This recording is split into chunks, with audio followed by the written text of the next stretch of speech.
ছাত্র আন্দোলনের ব্যানারে ছাত্র জনতার গণ অভ্যুত্থানের ফলে দেশ ছেড়ে পালাতে বাধ্য হয় স্বৈরাচারী শেখ হাসিনা সরকার।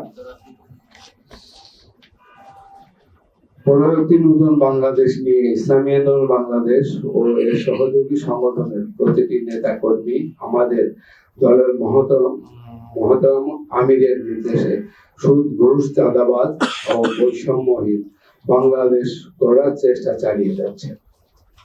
প্রিয় সাংবাদিকবৃন্দ, ইসলামী আন্দোলন বাংলাদেশের প্রতিটা কর্মী ত্যাগী ও দলের প্রতি আনুগত্যশীল।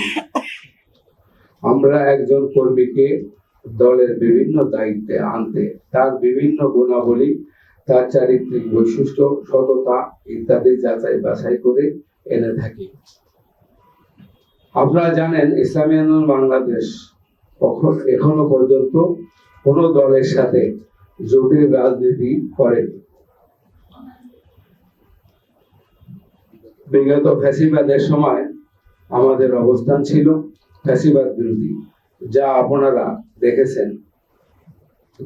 জুলাই পর অভ্যুত্থানে আমাদের দলের সিনিয়র নেতা কর্মীদের ভূমিকা ও প্রতিবাদ আপনারা দেখেছেন। কিন্তু রাজনৈতিক দল হিসেবে ইসলামী আন্দোলন বাংলাদেশ বরাবরই সকল দলের প্রতি সম্মান রেখে কথা বলে। ব্যবসায়ী ও ব্যক্তিগত প্রয়োজনে অনেকের সাথে ছবি থাকতে পারে।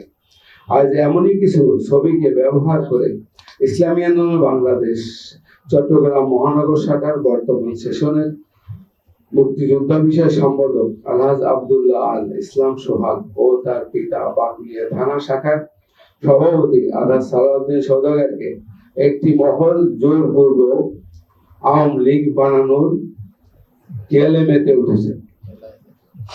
মেতে উঠেছে।